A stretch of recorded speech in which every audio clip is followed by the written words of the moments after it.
Hi, welcome to a first impressions review of the new Siglent SDS1000X series oscilloscope. Quite excited about this one. There's been a lot of anticipation because its feature set and value for money looks pretty darn impressive.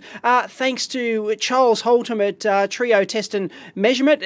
He's the only one in the country who's got it. He just got it and he just loaned it to me to check it out for a little bit. So let's take a quick look at it. I believe there's only like a couple of people in the world who have got one of these puppies. So you can order it now, but nobody's actually got stock yet. It's coming very, very soon. So as you can see, it's a basic 1 gig sample per second, 200 megahertz dual channel DSO, equivalent to basically the Rigol DS2000 series, which will do a bit of side-by-side comparison. I've got one of those, so we'll do that shortly. But the exciting thing about this is that it is 200 megahertz for, wait for it, $659 US.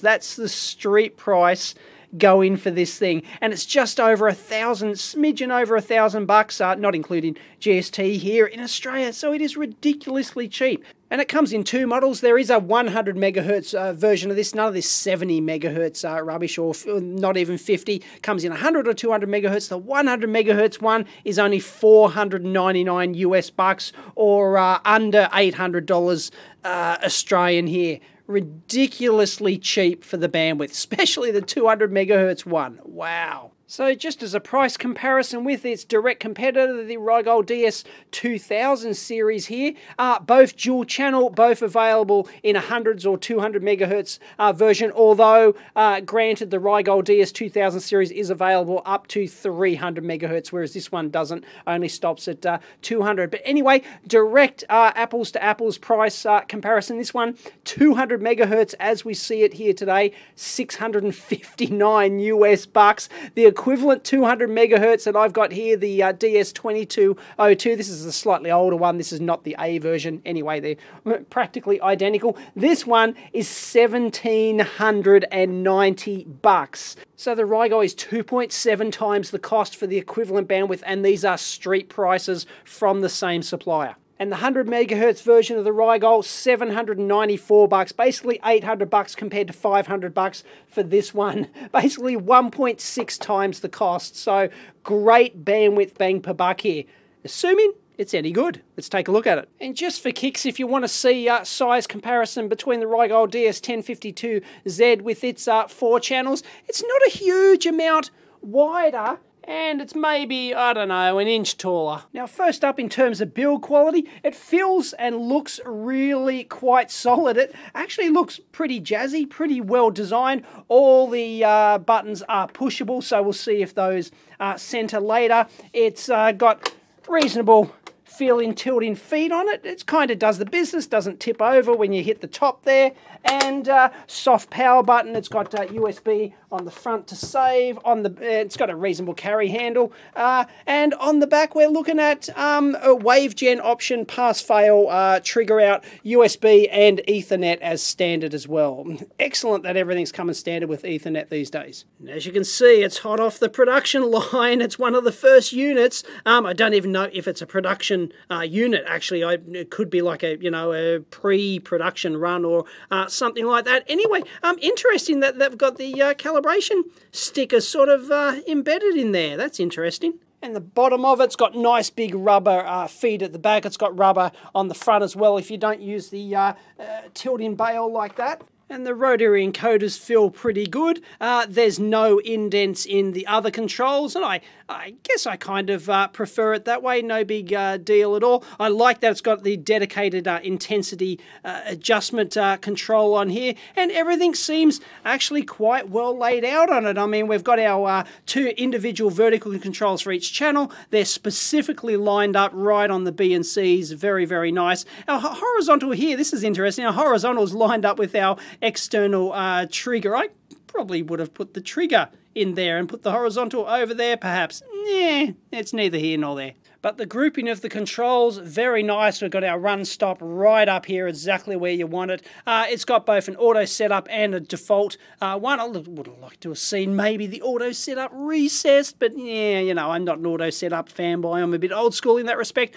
Yes, it's got a wave gen option. This one, the hardware's in there, but it does not have the software option, so we can't do that. It's got optional serial decode, which is a software option. And why they have the digital button there for the MSO version when the hardware physically does not have it and you can't upgrade it, I don't know. Anyway, nice grouping of the menu buttons here. We've got a history button for the segmented replay. We'll take a look at clear sweeps, dedicated clear button, default, factory default button, cursors, measurements, everything. It's all there. It's a rather nicely grouped and laid out front panel. Don't mind it at all. And yes, it does have a fan on it, but it is not as loud as the Rigol DS2000 series. I can't really get good quantitative measurements here in the lab, but yeah, it's pretty quiet. It's not that bad at all. Standby power consumption, 8.8 watts. Are you kidding me? You can fly to bloody Pluto on 8.8 watts. Let's have a look at the apparent power, 17.4 watts. Awful standby power consumption. Oh, goodness. 12 watts when it's booting up. Still going. 14. It's saying nominal 50 watts on the back, but yeah, 22.2 watts operational. 23. There we go. As a comparison, there's the Rigol standby power consumption, 1.6 watts. That's what it should be. All right, boot up speed comparison. Here we go.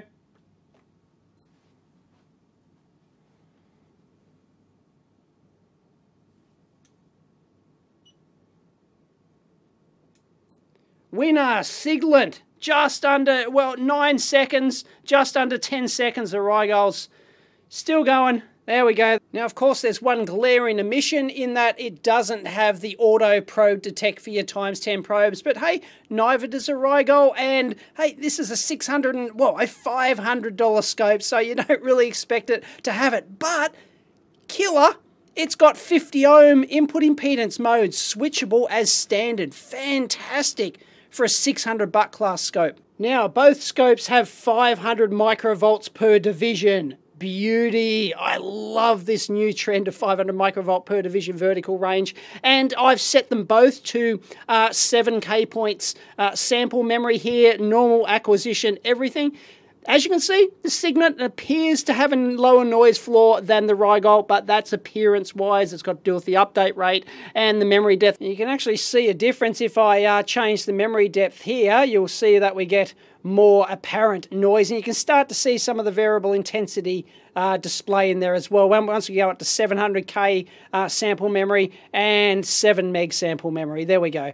But yeah, it appears to be lower noise. Let's call them equivalent because we don't know about the update rates yet. As you can see, both scopes have 14 horizontal divisions across. Fantastic. I love that because you get the widescreen display. They've both got 800 by 480 resolution screen, 8-inch displays, absolutely identical displays on this. And it's hard to get the brightness right here, so don't worry about brightness comparisons. We'll do that in a minute. Let's just say I think the Siglent is probably front on. The Siglent's a bit brighter. But the good thing about the Siglent is that it's not wasting the some screen space over here that the Rigol dedicates to this horizontal and vertical measurement menu here. And also you'll notice that it is chopping off part of the, one division there when you get rid of the menu. So there you go. Whereas the Siglent, it's a fixed menu, so you can't actually turn the side menu off here, but you're not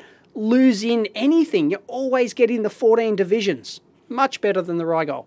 And yes, just like the Rigol and most scopes on the market, if you turn on the second channel, it halves. At the moment, here we go, we're at 10 meg samples per second, 14K points. Turn on the second channel, we halve to 5 meg samples and 7K points. So our sample rate halves and our memory halves by turning on the second channel, but that's par for the course. One thing I don't like is all the buttons on this scope. Look, you can barely tell they're even lit.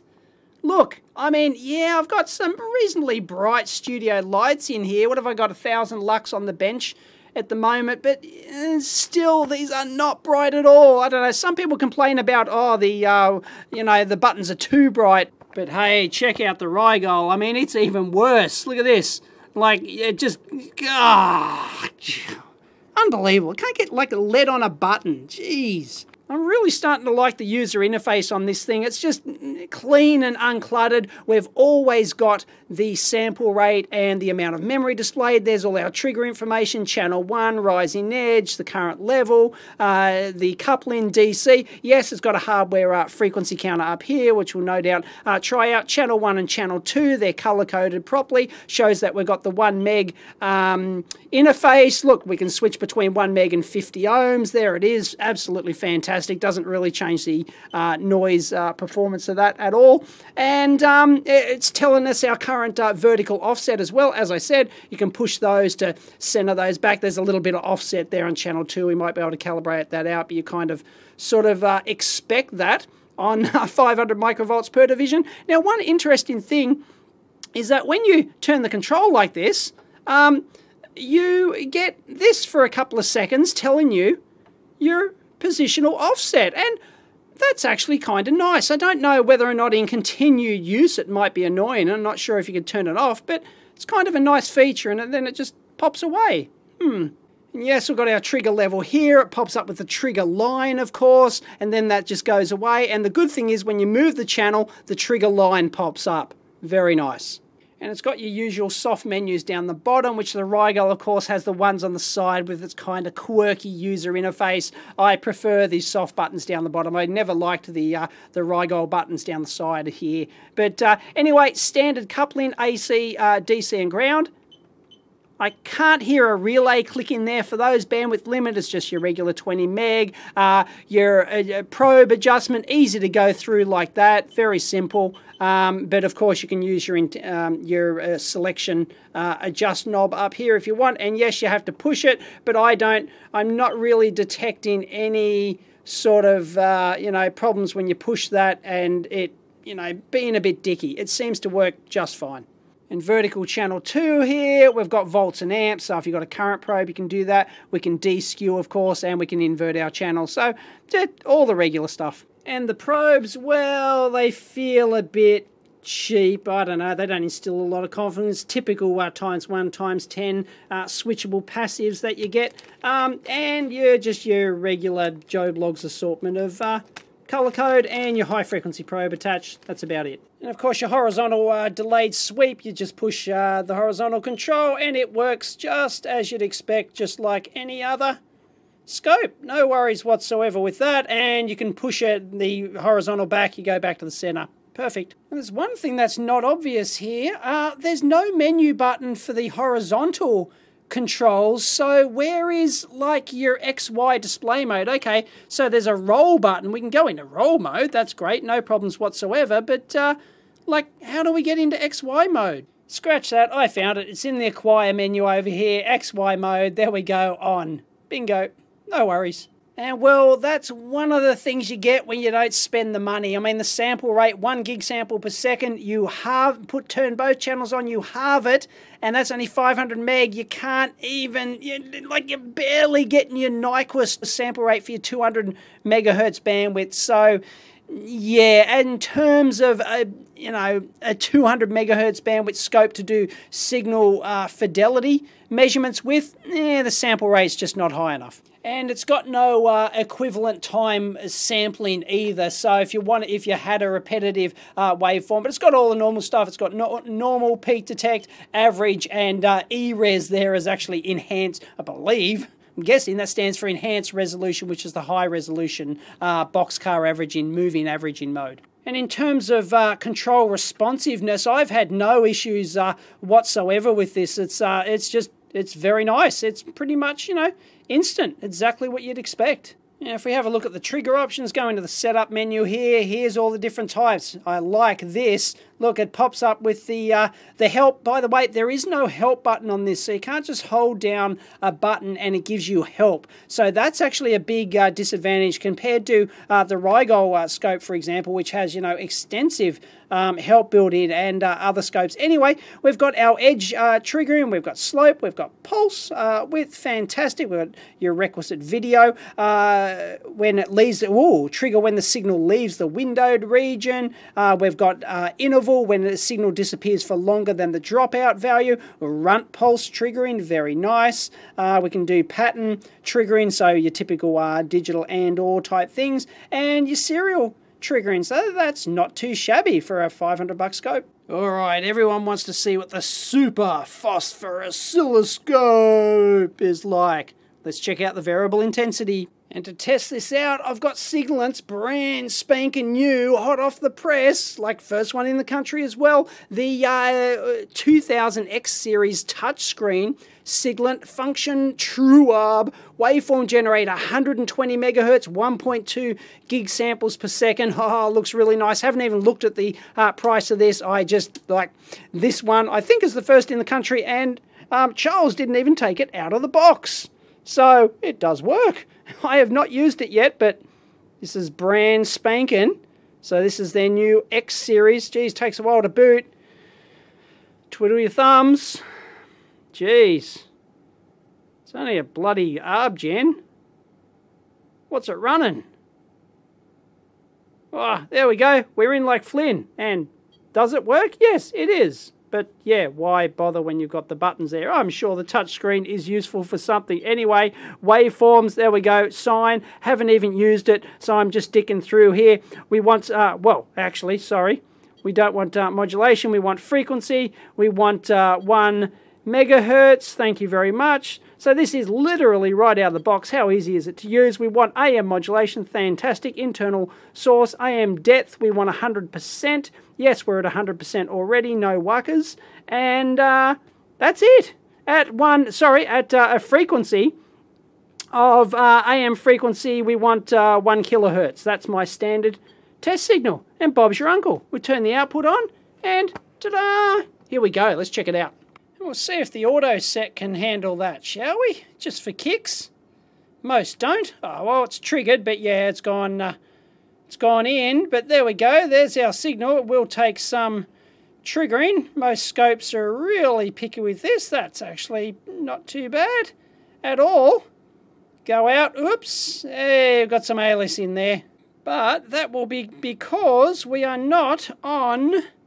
well, see, this is actually another, I guess, annoying. Actually, it is a bit of a fail. It doesn't have auto memory depth. You've got to manually select it. And you'll see that we can, here we go, right? If we go right out like that, you can see that we're now getting that with 14 meg points, no problems. And of course, with only 14K points, it's just going to alias. It can't do it. So 140K and 1.4 meg, but there's no auto memory depth selection. That's pretty disappointing. But hooly dooly, take a look at that display. That variable intensity display looks really good.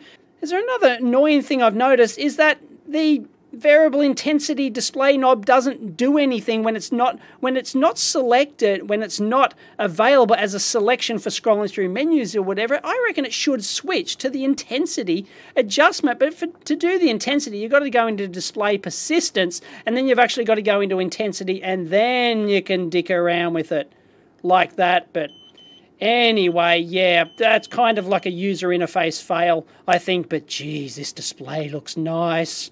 So I've stopped that, and that's a pretty decent variable intensity display.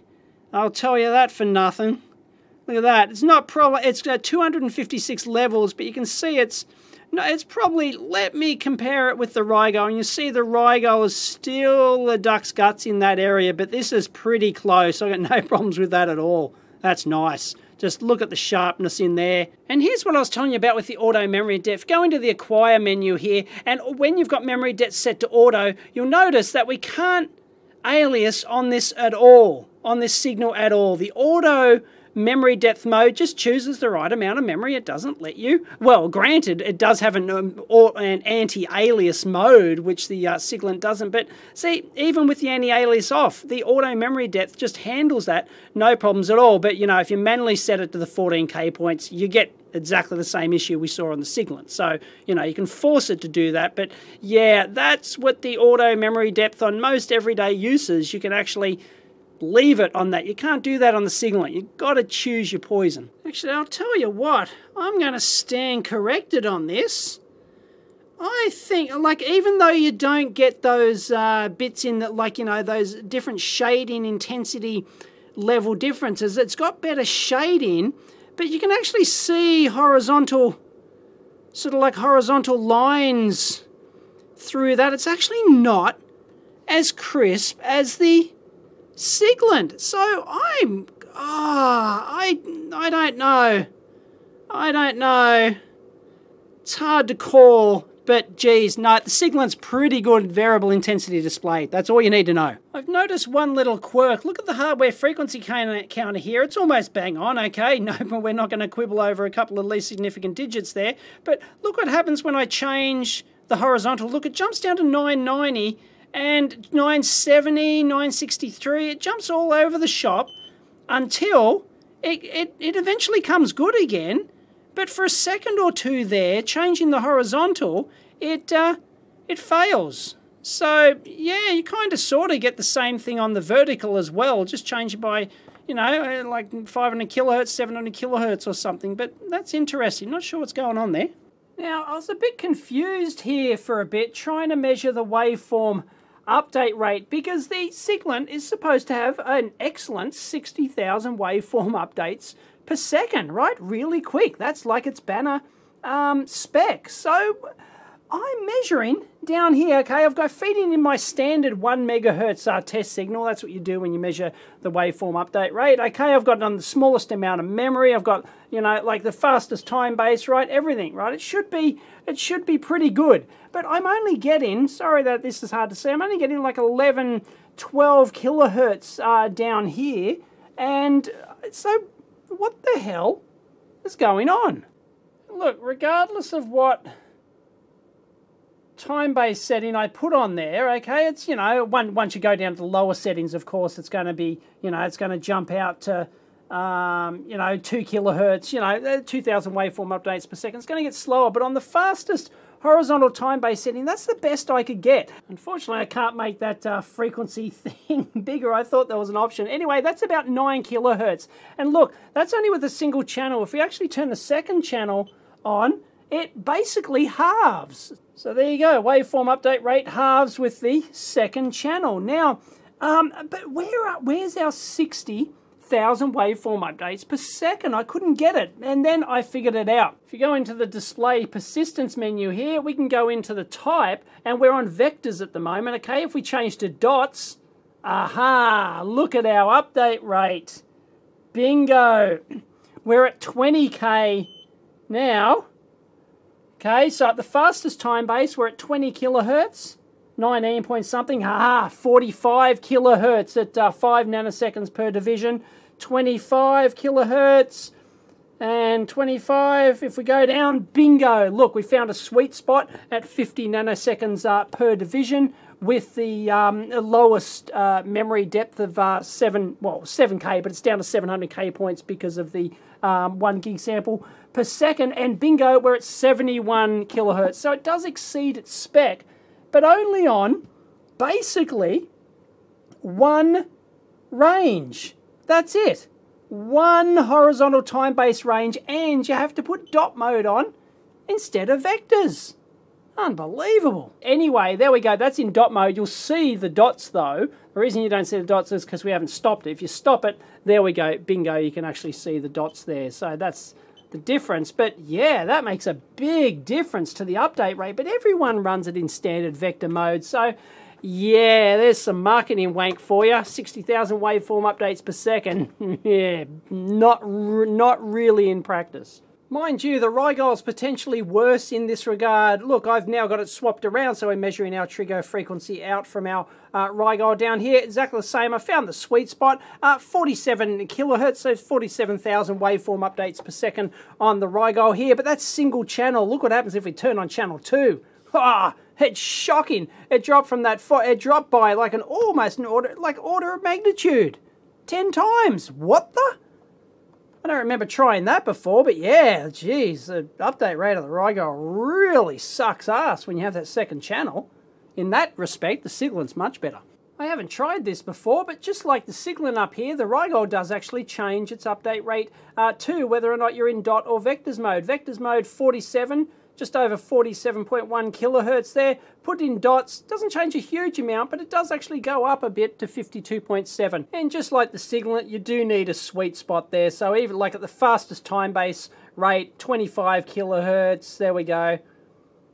16 kilohertz, 10, and then bingo, you find the sweet spot in the time base based on the memory depth acquisition, all that sort of stuff, that you get your highest update rate. So the verdict on that one is, the Siglent, I'd say it's got to be slower, because in normal vector mode that everyone uses, it doesn't get anywhere near its claimed 60,000 waveform updates per second. So whereas the Rigol at least keeps up that performance. So yeah, but still, this is not a slow scope. So we'll actually try some glitch pulses on this and have a look.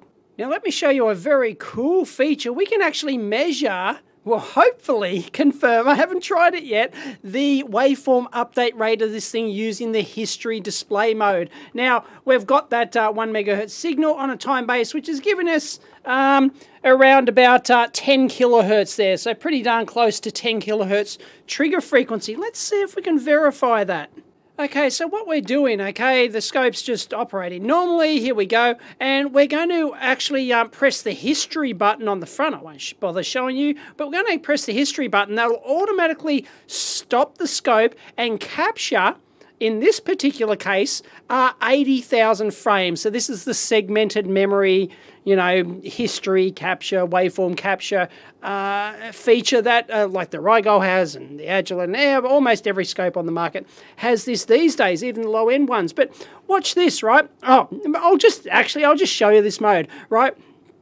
If we have a look at the, I'll show you the knob here, and we can see that we can actually scroll through, and you can see slight changes on the waveform there because it's the same waveform every time, but it can go through nice and smooth. But look at the velocity control of this thing. Well, if we spin that fast, wow, that counts up really nice and quick. Look at that. So the velocity control, they've implemented that.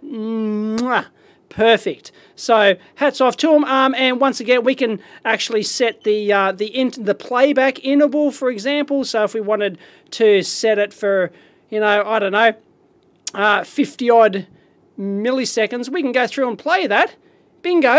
And there we go. We're replay mode. But the feature I wanted is really, really nice. Look at this. And I haven't seen this before on any scope, I don't think, anyway, unless you try and extract the data. It's got this list mode. And look, it has the history number, like we've got down here, but it's got the acquisition time to 1 microsecond resolution.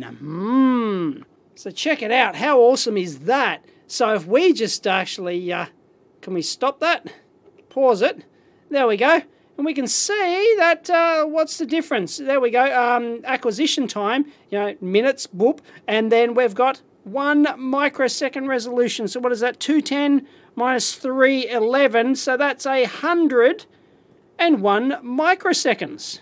And of course, 101 microseconds. Invert that on our calculator. What do we get? Bingo, 9.9 kilohertz. Exactly the update, well, basically the update rate we were seeing on the scope there. So that's confirmed. So when you've got normal vector mode on this scope turned on, it certainly is 10,000 waveform updates per second maximum. That's on one sweet spot on the time base. But, that's still okay for it's a $500 scope. It's pretty darn good. When I was a boy, geez, no less 10,000 waveform updates per second rubbish. Geez, you're lucky if you got 50. And I completely forgot to show you the color intensity upgraded display as well. There it is. So you can get, and in fact, if you turn on infinite persistence, there we go. And we can, that's what we can use our clear sweeps button on the front to clear that. But there you go. We can get our nice, for those color intensity graded display fanboys. I'm not necessarily a huge fan of it. It's useful in some situations, but anyway, so there we go. We can clear the sweeps on there, and that's with infinite persistence there. We can just clear that, no problems at all. But yeah, it's got color or just your regular monochrome. Beautiful. I'm pretty sure I have not seen that on a sub $1,000 scope before, and this is a $500 scope. Even the 100 megahertz model has this. And if we give it our next to impossible to find one glitch, hey, we got one! We got one! One glitch every million cycles. So with only 10,000 waveform updates per second, well, I don't exactly know, but it's near there. Yeah, we're not going to pick it up in too infrequently. As I said, we should pick it up more often in dot mode. There we go. It just immediately popped up. I've got infinite persistence here. We can clear the sweep on that. And, well, there we go. Popped it again. So that's actually pretty good. That's not bad at all. That's one glitch in every million. So it's not doing too shabby. And if you go into history mode here, and we've captured 45,000 waveforms here, maybe we'll find it. If you sit there long enough, you might be able to capture one. It's much easier to turn infinite persistence display on. That's what it's for. Now hold on to your hats, folks. I have found a really interesting mode. If you go into the acquire menu, there's a mode called sequence, okay? And I was very confused by this at first, and I thought it was, you know, like some other segmented memory mode, because it's it's sequence or whatever, and it's got segments. You can actually go in there and set the number of segments. At this particular time base, I can go up to 1,024 segments, and it was very confusing. It didn't work like segmented memory, so I read the manual, and what this is a mode. When you switch this thing on, you can probably actually go in there and maybe see it. Okay, we'll switch it off. Maybe we'll see. No, this is not a good one for seeing how fast the update rate of... Yeah, here we go. We can see the update rate here. When we turn it on, the update rate is actually much, much slower, because what it's doing is delaying the updating of the screen, and then just bam, waveform to memory, boom, boom, boom. As many, it's using, like, you know, segmented, so to speak, to get higher waveform update rate. They claim in the manual up to 300,000 or 330,000 waveforms per second, which is phenomenal. But I can't find any of that in my run pot. Where's my 1 in a million glitch? I should be getting that now, but I can't. And even if, like in the manual, it tells you, okay, we'll use history mode. Okay, so let's turn on all 1,024. Look, I'm not capturing any of that 1 in a million glitch pulse like I was capturing before when I had this mode off with 10,000 samples per second. It's crazy. So even in history mode, if I go bam, like that, okay, we've stored our 1,024, I've checked that that matches up, and we can actually replay that, and, oh, here we go, start from 1, replay it, and I still haven't captured anything, but it actually does. Check this out. It actually does have the update rate, in fact, faster than what they're claiming. I'm getting now 446,000 waveform updates per second, and that'll actually change if I adjust the time base. That was on 50 nanosecond time base. That seems to be the sweet spot. It's 357 kilohertz, or 357,000 waveform updates per second, and that seems to be the sweet spot. But wow, that is a ridiculously fast waveform update rate, and it's, sure enough, in here, it does the business, but it doesn't capture a 1 in a million glitch. You'd expect to see it all the time, but it's not there. Why? Bizarre. I don't know what's going on. And we can turn our list on, and, well, what are we down to? 3. Okay, we're down to 3 microseconds. 3 microseconds per waveform update. And sure enough, 3 microseconds, you can do that in your head. There you go, invert that on calculator. Sure enough, 333,000 waveform updates per second. And you can actually see the functionality of this mode when I change the number of segments I set. Look, I can change that to 1, and then we get 1 pulse like that, okay? This is the trigger out, okay? No problems whatsoever, so it does the 1 trigger, but look, we'll go to 2, 3, and then we increase the number of pulses. And that is at that frequency of 357,000 waveform updates per second, okay? So that's, look, that's great. So you can actually see that working in real time, which is fantastic, okay? But I'm not seeing my glitch on here, and it doesn't matter whether I'm in dot mode, vector mode, or whatever. And of course, the penny just dropped, like, duh, it really is too late. Yes, it is 10:20 p.m. on a Friday night. Isn't that sad? Duh. Of course, yeah, we are getting our, you know, well, in this case, well, time base there. There we go. We can get actually 400,000 waveform updates per second. You know, fantastic, right? But that's only in this segmented acquire capture mode. The reason that we're not seeing our 1 in a million pulse down here is because of the massive dead time, okay? Yeah, it can capture that, and it's not updating the screen, which is fine, and if you go into history mode, maybe you might be able to capture it in there somewhere, but you've got to remember that look at the amount of dead time. How far do I have to go out? Crikey, look at that. What's that frequency there? That's 50 milliseconds per division, 100, 200, 250 milliseconds, like quarter of a second. A quarter of a second dead time, and we can only capture up to 1,000.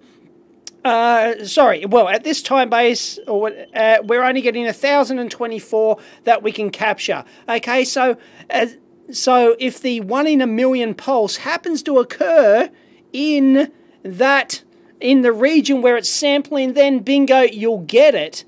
And you might, I don't know if it'll display it on the display, you might have to use history mode to get it, but the odds of it coming up are not good. So while that sounds impressive, that update rate, and it is for segmented capture mode, okay, but for real practical purposes of capturing a very infrequent glitch like this 1 in a million one, it's essentially useless, and it's actually worse.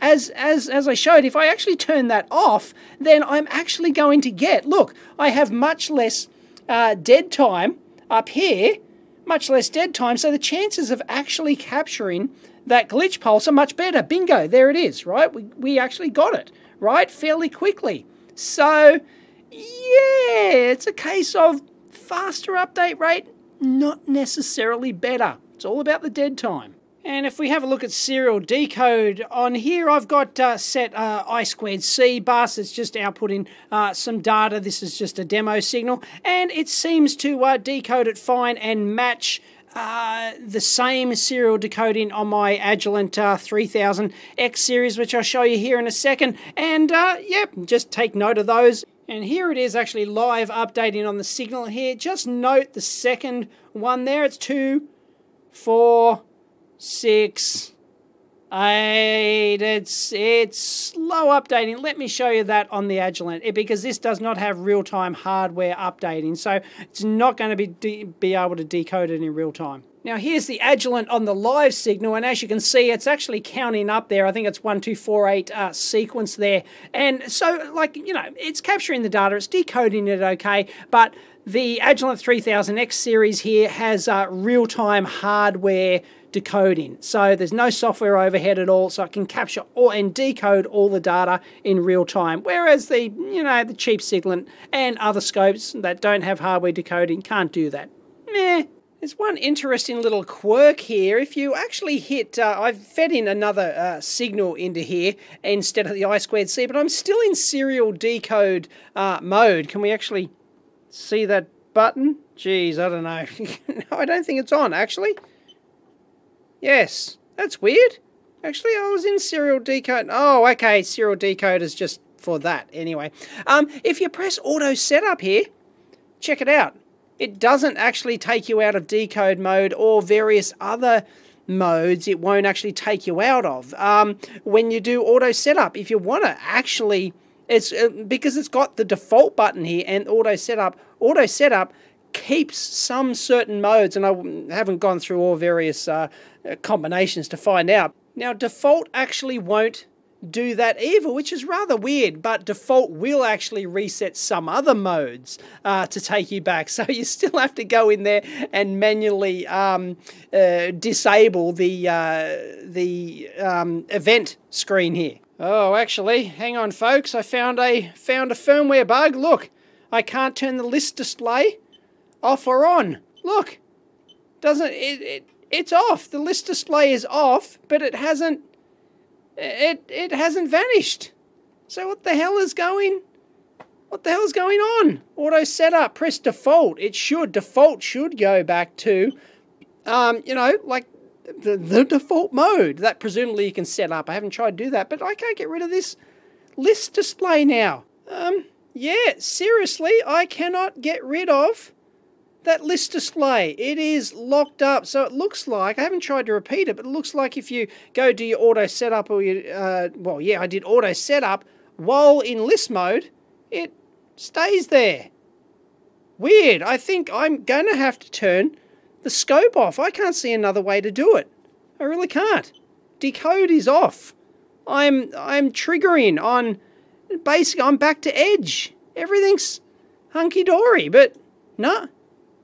So, yeah, I think they need to fix that. Oops.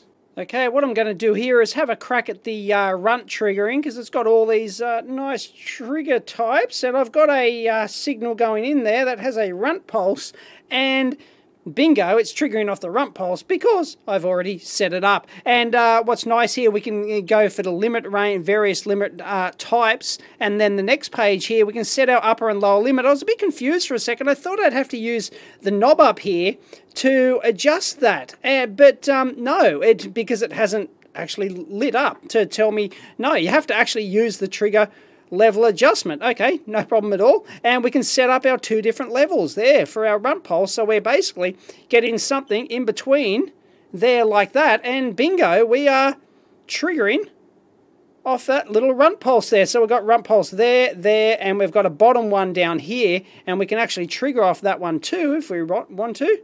Let's go in and have a look. And there we go. So all we've got to do is go back, because that will be a negative polarity. Bingo! There we go. We've triggered off our negative runt pulse. Works a treat. No worries. And let's just do a quick pulse response comparison with the Rigol here. They're both the same 200 megahertz analog bandwidth, so pretty much apples and apples. And I'm just feeding in a 10 megahertz square wave. I've got it 50 ohm terminated. I'm not using the internal 50 ohm terminator, so we'll use an identical matched terminator for both scopes. And interestingly, watch what happens if I turn on channel 2, because we have the sample rate up here. Bingo, we're upsetting the effective bandwidth of the thing. Then watch, see the subtle little difference in the subtle change there in the response to that. I know it's not much, but it goes to show that the math works, right? You got less sample rate, you're going to get less signal fidelity. And there you go, that's on the Rigol. It's neither here nor there. You know. No, basically I'm looking for gross pulse response problems. There are none. And for those playing along at home, the Agilent 3000X series, but hey, that's 500 megahertz bandwidth. Whoa, I had an issue with the, look, the display is locked up. Something's going on. I was just turning the time base quickly, and it beeped at me like it got to the end of the sequence. It's like it's some sort of velocity. Well, okay, we instantly entered roll mode there. Okay, I'm not sure. Now it's not triggering. Oh no, there we go. Okay. No, sorry, we just went down to horribly slow time base.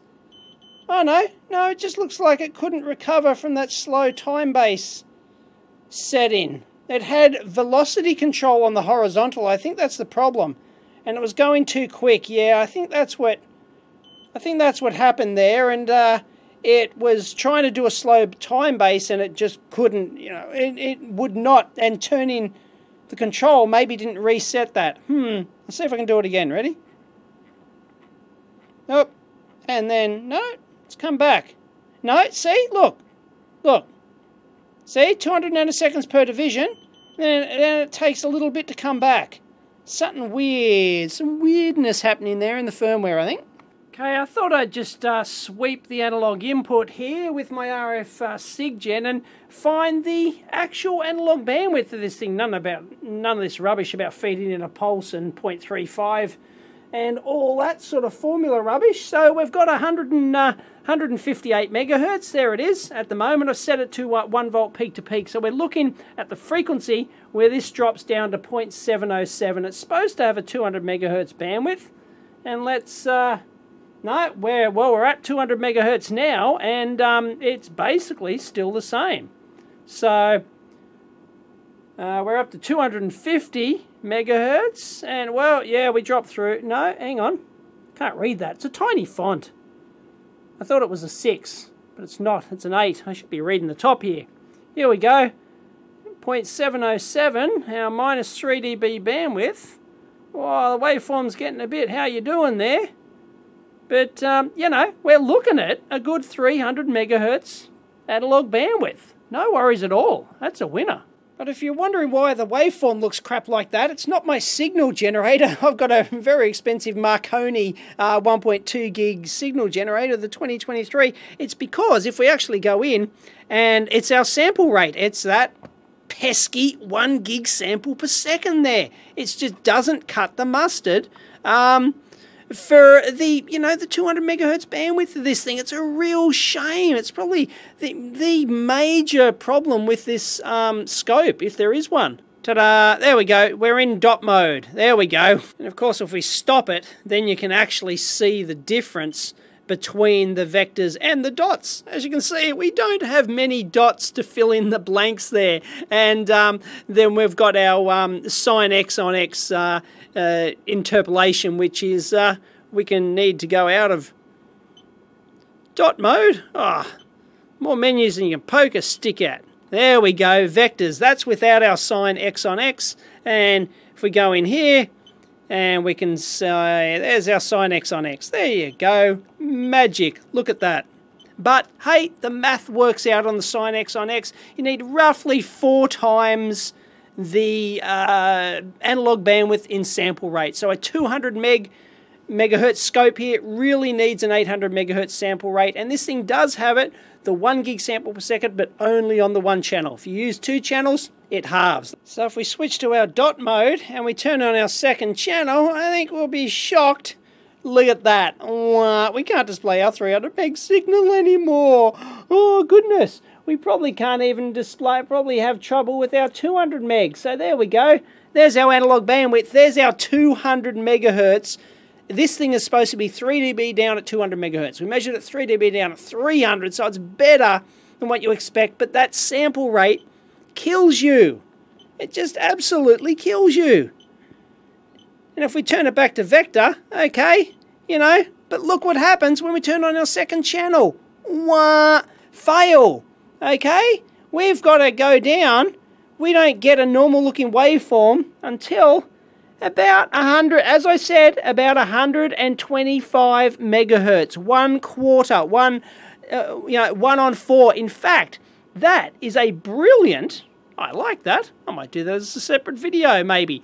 That is an excellent example of using sine x on x interpolation and why you need 1/4, 4 times the bandwidth in sample rate. There you go. At 125 megahertz, which is that 4 times, everything's hunky-dory. We go over that, and it starts to look pretty crappy. And I haven't actually covered the cursors yet, but the cursors, you know, all your typical stuff is in there. You know, you can go auto track and things like that, and it seems to do the business, so I won't really cover that too much. The measure menu, yes, it does have statistics. Fantastic with the standard deviation and the count, and you can clear that with the clear button on the front here. So that's brilliant. That's all working a treat.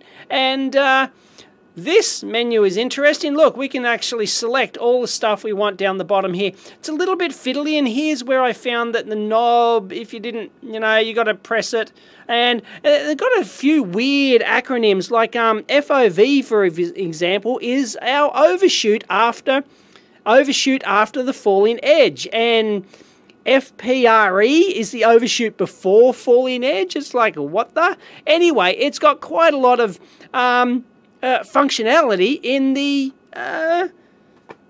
measurement mode, so you know, no problems whatsoever, and it all displays it down there, and you get your stats. Yeah, it's all pretty standard. The Rigol is a bit more powerful in the statistics part of it. It can get histograms and lists and all sorts of stuff, so you know, but hey, this is still pretty good for a $500 scope. But of course, one of the coolest features is that it's actually got gated as well, so you can actually gate where. What that means is you put these cursors where you, I don't know how to, yep, cursor A, there we go, got to select it first. You can actually select which part of the waveform you want to actually take the measurement from. Usually it's from like the full screen, so you know, data, but if you just want a specific part, gating is very powerful for cursor measurement, any cursor and automated type measurements. Excellent.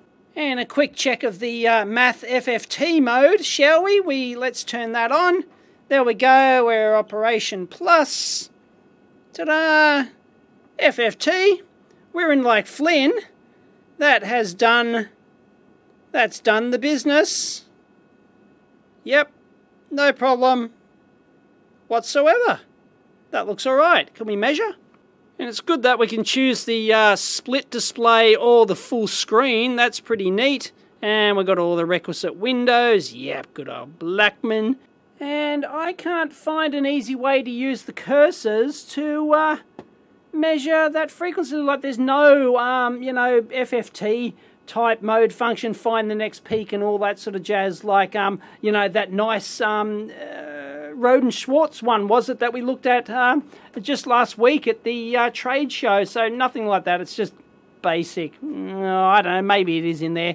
It's too late. I give up. Anyway, there you go. That's been a rather lengthy look at the new Siglent X series. Thank you very much to Charles at Trio Test and Measurement here in Sydney for loaning me this puppy. I believe I'm going to eventually be getting one from Siglent. That's the word, but yeah, it could be towards the end of the year or something like that, so I can have a play around. This one will have to go back fairly shortly. I can't keep it indefinitely, and hopefully I'll do a teardown on it as well. I just wanted to play with it today to show people. I know I'm supposed to, you know, not turn it on, take it apart, that kind of stuff, but anyway, I wanted to get a first impressions video up on this thing before I potentially ruin it by taking it apart. I'm sure I won't, but yeah, Charles gets a bit worried about his little baby.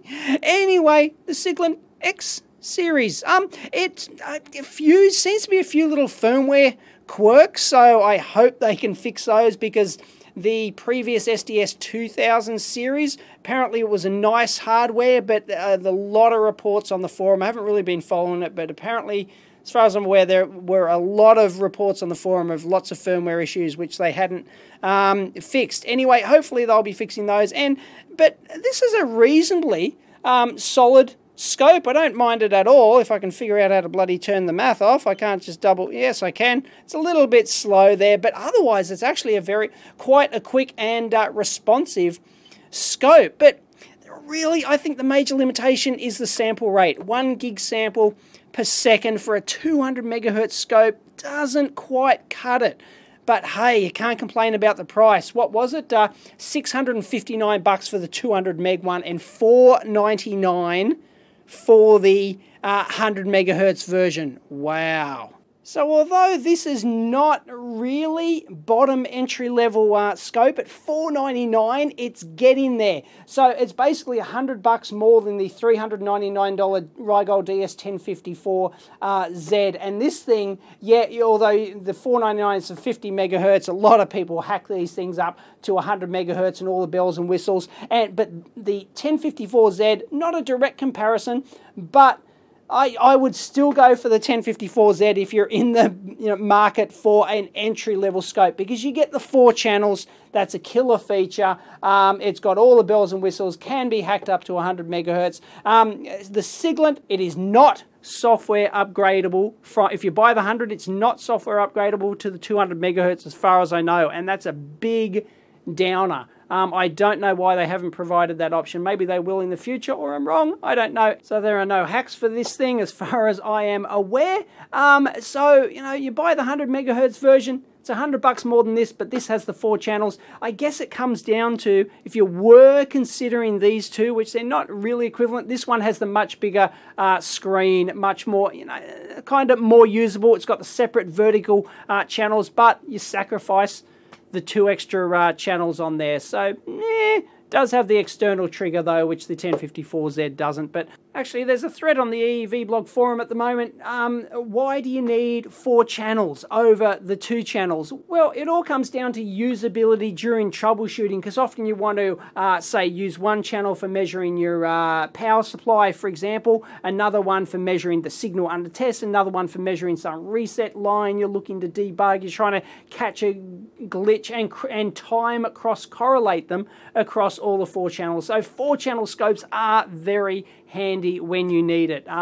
But hey, this is the real competition to the Siglent, and well, it blows it away. It's got basically the same sample memory, 14 meg, but the Rigol has double the sample rate. That's the killer. But this thing is much, much cheaper than the Rigol 2000. So really, if you had to pick between those, I don't know, it's got separate waveform replay and stuff like that, and